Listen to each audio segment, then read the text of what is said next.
L'étape suivante, c'est de trouver des bonnes références et surtout les plans de la voiture qu'on veut faire.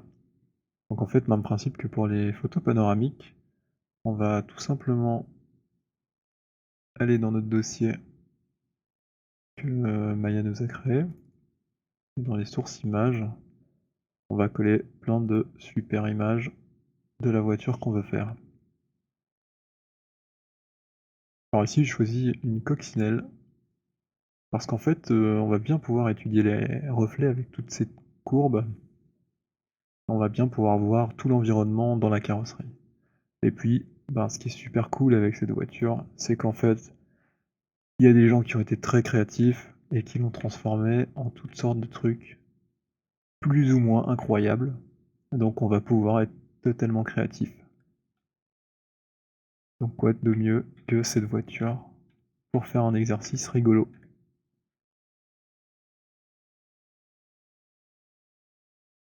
Donc j'ai aussi trouvé des plans.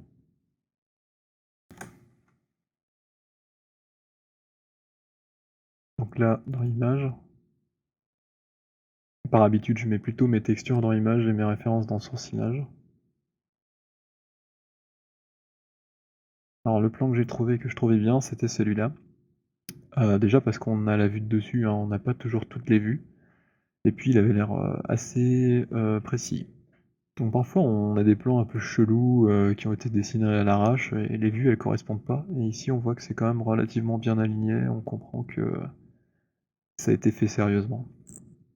Alors il manque un truc quand même, c'est les mesures.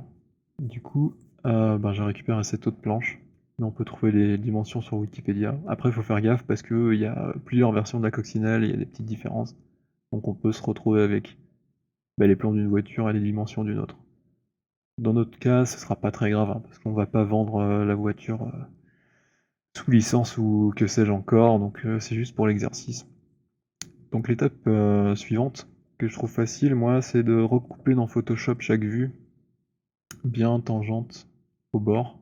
Donc le cadre il va arriver tout pile au bord de la voiture, pour chaque vue.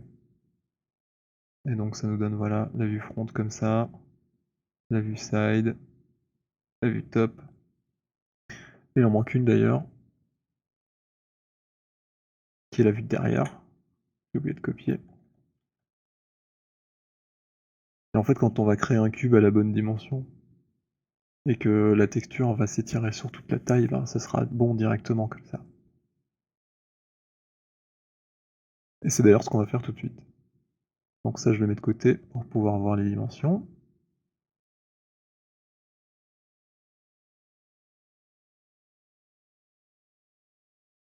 Voilà.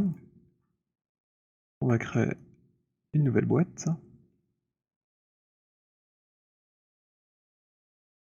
Ici, nous allons pouvoir choisir les dimensions. Alors, juste à côté, je vois que la voiture en largeur fait 135 centimètres. Mais attention, parce que c'est pas sa largeur totale. Donc je remonterai l'image rapidement. En fait, c'est l'anthrax des roues. Sauf que nous, ben, en fait, on a fait une vue front qui comprend les rétroviseurs. Donc c'est ça l'endroit le plus large. C'est pas la dimension entre les roues qu'il nous faut. Par contre, ici, on voit que la largeur pour tout, elle fait 158 cm et demi. Donc c'est ce que je vais taper là, puisque j'ai mis ma scène en centimètres tout à l'heure. Donc voilà, là on a une bonne base pour la largeur. Alors c'était l'autre image.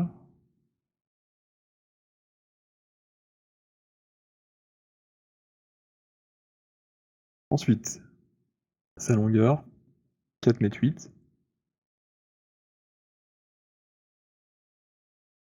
m. Voilà, et sa hauteur était de 1,50 m. On va rentrer ça. Donc voilà, ça c'est les dimensions globales de la voiture. Alors j'ai quand même fait attention ici, hein, j'ai choisi la largeur dans largeur, la hauteur dans hauteur et la longueur dans def. Ah, c'est pour une raison toute simple en fait, c'est que Maya est orientée avec l'axe Z vers l'avant. Et pourquoi vers l'avant en fait? Bah, c'est leur convention à eux, mais en tout cas, j'ai besoin d'avoir l'axe Z vers l'avant si je veux que le nom de la vue front montre l'avant de la voiture, que le nom de la vue top montre le dessus et que le nom de la vue side montre le côté. J'aurais très bien pu en fait, la modéliser comme ça, mais dans ma vue front, j'aurais vu le côté, c'est un petit peu plus compliqué après pour s'y retrouver, on risque de s'en mêler un peu les pinceaux, quoi. Donc voilà, je l'ai mis dans le sens conventionnel pour que ce soit plus logique. Maintenant, on va créer nos 4 matériaux qui comprennent nos 4 vues. Alors c'est plutôt des Lambert parce que, bah, en fait, on n'a pas besoin qu'ils soient brillants, ça va nous embêter plus qu'autre chose, donc un truc, bien mat, c'est parfait. Donc ici, je vais par exemple l'appeler ref font. Dans la couleur, je vais mettre un fichier, je vais choisir mon fichier, et comme on a bien travaillé, normalement on est déjà quasi dans le bon dossier. On a tout en chemin relatif, donc on a dit que c'était la vue front, hop. Je choisis ma vue front, donc premier matériau, qui s'est mis voilà ici. Pareil.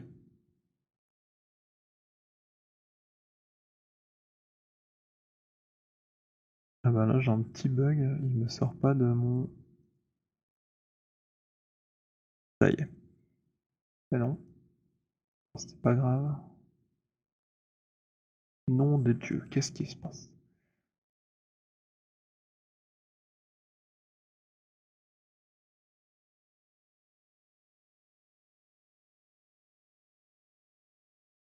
Ça y est. Donc ici on va faire la même chose, on va mettre ref arrière par exemple pour l'arrière. Choisir une image. Hop. On choisit notre image. L'arrière. Que voici. Matériau suivant. En fait, c'est Lambert 1, je peux pas le modifier, c'est ça. Alors, ref dessus. Voilà, plutôt top hein, si on avait appelé les autres en anglais. Hop. On va choisir une couleur avec une texture. Donc top. Voici. Et donc il nous manque encore un matériau pour la dernière vue, qui est le côté. Et on va l'appeler side, hop là. Pareil.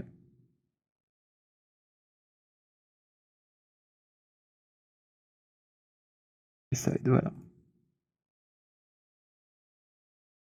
On a bien tout ce qu'il nous faut. Cette face et cette face, ce seront les côtés. Hop.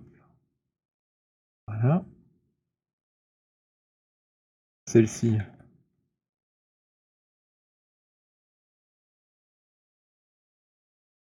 Si je regarde le sens de Maya, enfin le sens, les coordonnées monde, en tout cas de la scène, on voit que le Z pointe par là.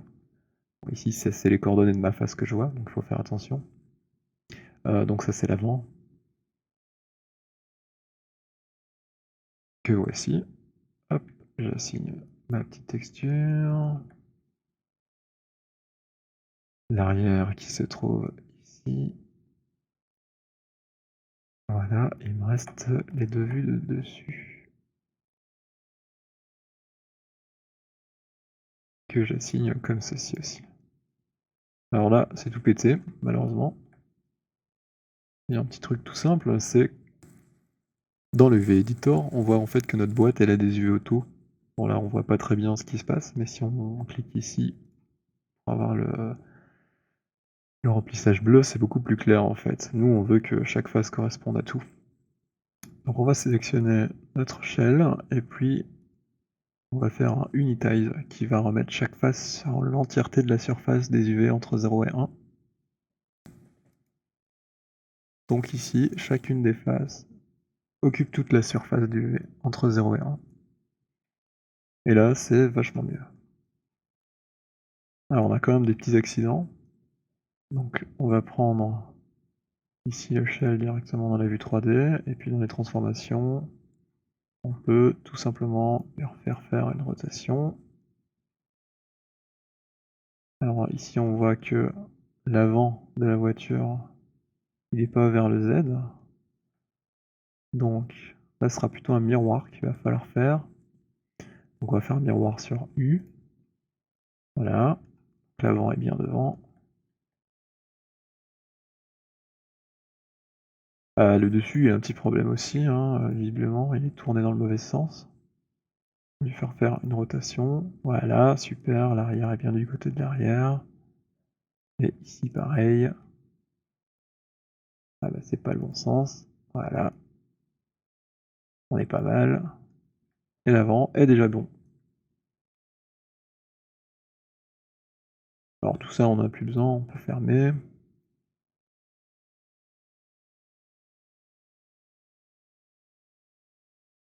Alors ici, on va replacer le pivot pour que la voiture soit sur le sol en fait de la scène.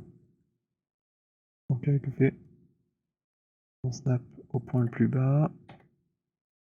Et ici, je vais dire, ok, tu vas en 0 de hauteur. Alors, autre petite astuce, on va retourner les faces pour pas que le plan cache le volume intérieur. Donc ici, avec le reverse, là, toutes mes faces en fait sont tournées vers l'intérieur. Donc si je vais à l'intérieur de ma boîte, je vais voir ma voiture. Voilà. Bon, ça c'est pas très pratique parce que du coup de l'extérieur on voit rien. Mais on va pouvoir changer ça facilement dans Polygon Backface Culling. Là on voit à travers les faces.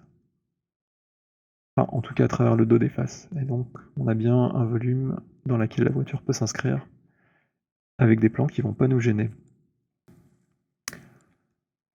Avant d'aller trop loin, on peut quand même faire une petite vérification toute simple. C'est créer un cylindre.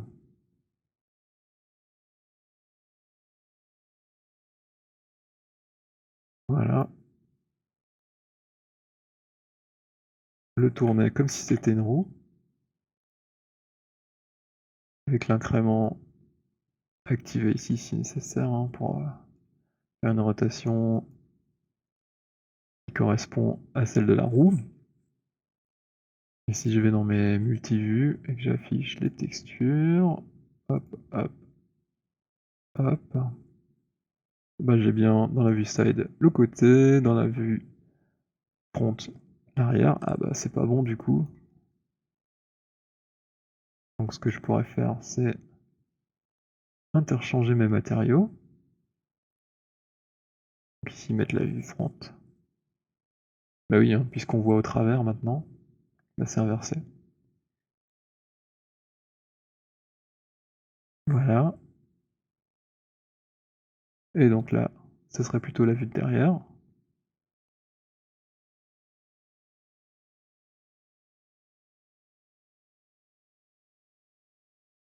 Et du coup, ici, ben super, dans la vue front, j'ai la vue front, et dans la vue de top, j'ai la vue de top. C'est exactement ce qu'on veut. Et si je veux voir la vue de derrière, je peux même aller ici, dans Predefine Bookmarks, et je vais choisir Back. Et j'aurai la vue de derrière. Donc la vérification qu'on voulait faire avant d'aller trop loin, c'était de placer une roue. Donc ici, voici mon objet. Je vais aller le placer soigneusement, hop, dans le centre de la roue.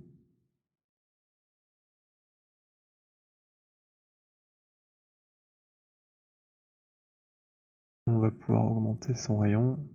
Ici, contrôle, clic roulette, glisser. Et voilà, là, je suis quasi bon. Je pourrais augmenter son nombre de subdivis aussi, 64 par exemple.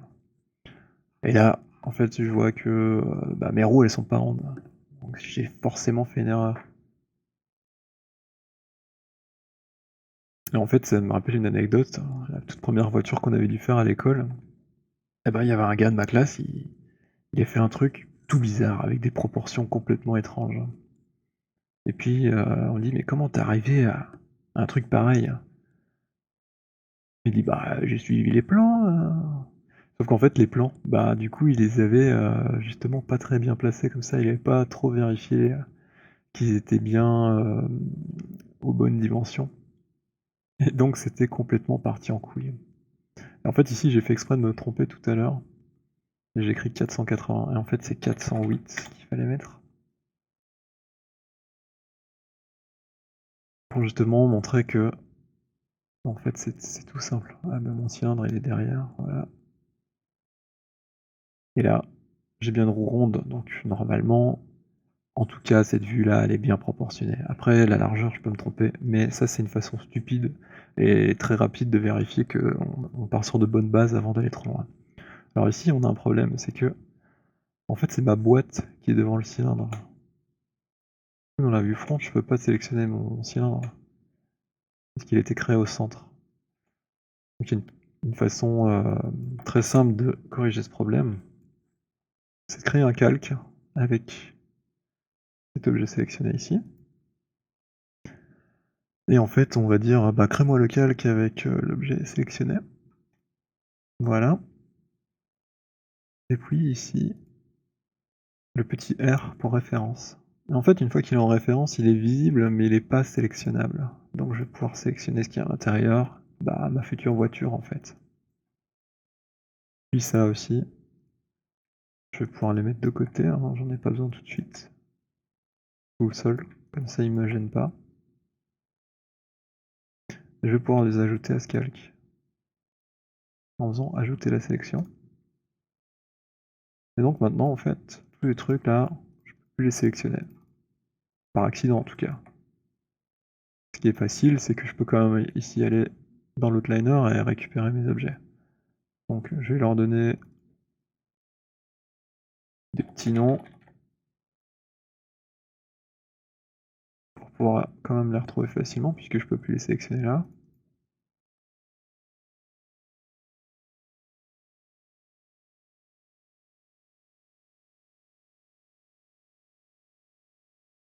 Je me suis trompé.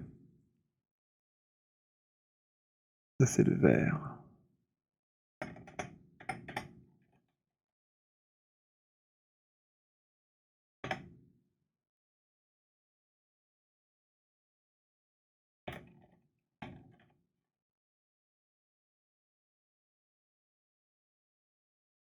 Et voilà. Donc là normalement je pars sur une bonne base. Je vais pouvoir dessiner, mes courbes, modéliser dans ma petite boîte ici, sans la sélectionner par accident. Et encore une dernière sécurité. En fait, imaginons je commence à modéliser et puis je la bouge. Et puis je veux placer ma seconde roue.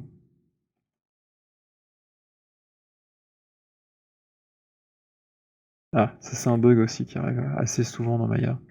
C'est assez pénible. Il va copier, dupliquer des vues. Donc il faut après réassigner ici.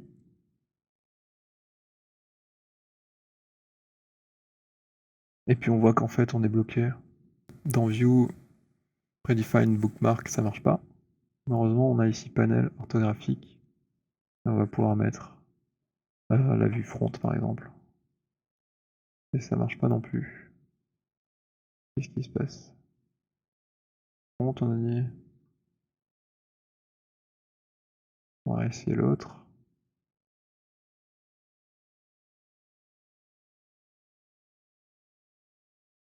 C'est plutôt ennuyeux. Ah bah voilà. Donc là, on a récupéré un truc fonctionnel. Donc ce que je voulais vous montrer, c'est imaginons on a placé notre roue et puis on bouge par accident, en fait, tout ça. pour une raison X ou Y, n'importe quoi. On remarque pas tout de suite, hein, on est concentré là, on fait l'arrière et tout. Et du coup, moi, je vais placer ma roue, par exemple, tip top bien. En fait, bah, j'ai plus la bonne longueur et là, je risque de faire une voiture trop courte, par exemple. Alors, pour éviter ce problème, ici, déjà, on a placé notre boîte à 0. Donc, si c'est plus 0, on sait que c'était pas bon. On l'avait replacé sur le sol, donc il y avait quand même une valeur. Donc là, le plus simple, c'est de tout remettre à 0 pour être bien sûr. C'est première sécurité. Si on voit que c'est pas 0, c'est qu'il y a un problème. Et deuxième sécurité, qu'on peut tout prendre aussi, en fait, verrouiller tout ça. Donc en plus de pas savoir la sélectionner, mais de pouvoir la prendre là, je peux quand même pas changer les valeurs. Donc là, normalement, j'ai une base solide, je peux pas me tromper. Et si mon plan m'ennuie, il me reste le calque, que je peux carrément cacher. Et si je peux quand même activer ou non le fait de le sélectionner. Voilà. Donc ça, c'est pour la partie plan. Alors il y a quand même un petit détail qui, moi, je trouve est intéressant pour l'ergonomie. C'est que, comment je vais vous montrer ça? Imaginons que je commence à modéliser l'arrière de la voiture. On dit que ça, c'est l'arrière de la voiture. Hop.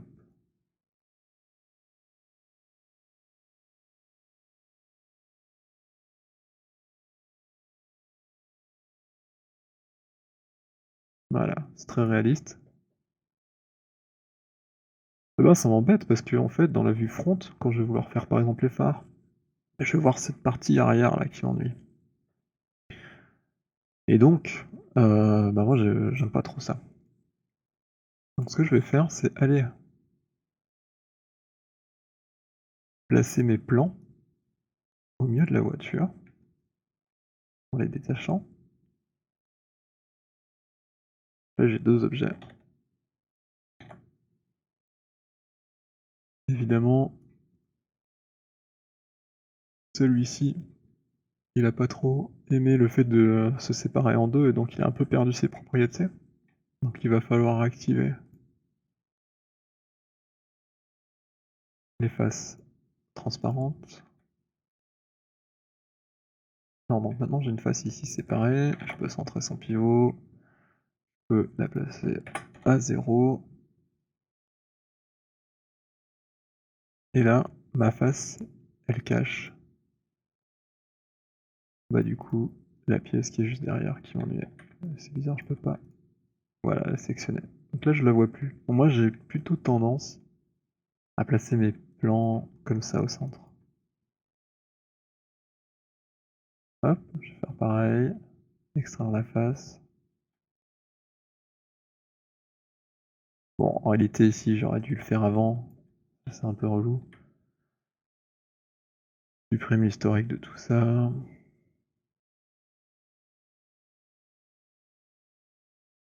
Je centre le pivot, je replace ma face à 0. Donc, malheureusement ici j'ai perdu mes noms, parce que Maya, étant ce qu'il est, il est pas très doué pour garder les noms quand on sépare les objets. Donc je vais réactiver... D'abord je vais les renommer, ce sera plus simple. Ici, je vais les déparenter. Je supprime leur historique, les freeze transform. Je supprime les trucs crado qu'il m'a fait. Alors, ça c'est quelle partie? C'est devant. Je vais renommer ça.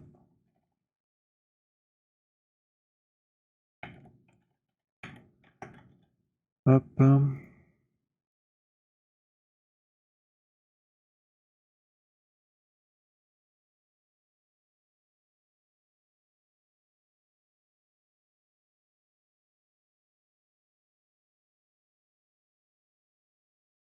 Tout pareil. Je vais remettre ça dans mon calque. Je vais cacher l'arrière des faces. Et là normalement on a un truc pas mal. On va pouvoir ici reverrouiller, c'est freeze transformer, c'est tout à 0. Lock, on voit que c'est devenu gris. On peut plus rien taper. Ça marche pas en tout cas. Donc là normalement on est pas mal. On peut à nouveau verrouiller ici. Et là voilà. Normalement on ne peut plus faire d'accident par inadvertance. Alors dernière chose, on pourrait avoir envie de voir par transparence nos plans. Et du coup on se retrouve avec le problème de départ à voir à travers un petit peu l'arrière alors qu'on est en vue de devant. Et inversement, hein, si on était dans la vue de derrière vers l'avant. Alors il y a un petit truc pour ça.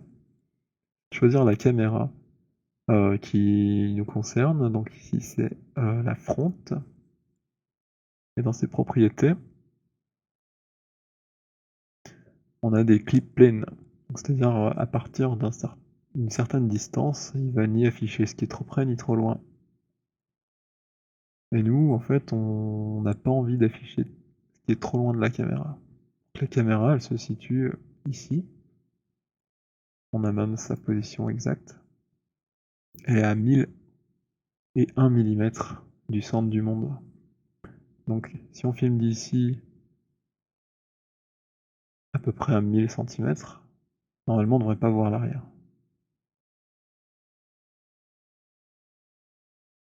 Sauf qu'elle, en fait, elle filme à 10 000 cm avant de faire son plein. Alors là, je sais pas pourquoi, mais ça tombe jamais exactement bon. Peut-être parce que bah, l'objectif de la caméra, il est pas au même endroit que son point de pivot. Tout simplement. Et donc ici, si je déplace mon objet,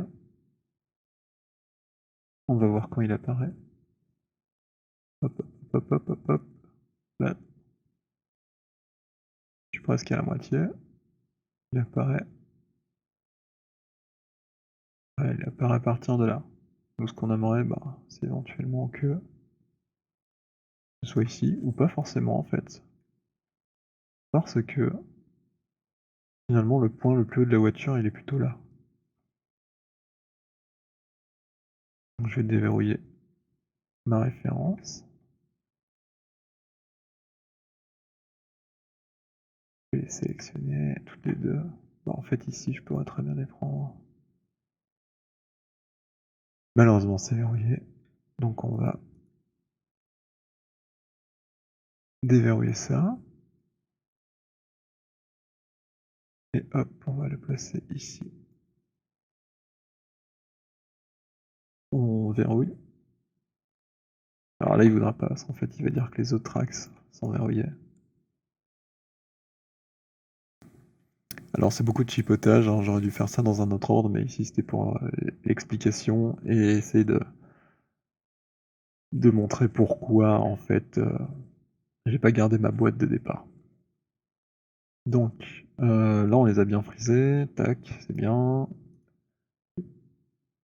Enfin freeze transformer. Maintenant on va les locker. Voilà. Je vais faire en sorte que on puisse plus les sélectionner en les mettant en référence. Là normalement on est bien. Alors si cette pièce se trouve ici, on aimerait ne pas l'avoir dans la vue de devant. Le problème c'est que pour l'instant on a aussi perdu notre référence. Donc on va retourner sur la caméra front et on va changer légèrement les valeurs ici jusqu'à avoir notre voiture qui réapparaît. Ah ben voilà, c'est super. Donc maintenant j'ai mes plans en semi-transparence, mais ma caméra ne montre pas l'arrière de ma voiture. Donc je vais pouvoir travailler sur l'avant à placer des choses ici, tranquillement, sans que l'arrière me gêne, et inversement, quand on sera de l'autre côté, l'arrière ne gênera pas l'avant. Voilà, ça on va le sauver précieusement sous le nom de scène setup. et ce sera notre base de travail.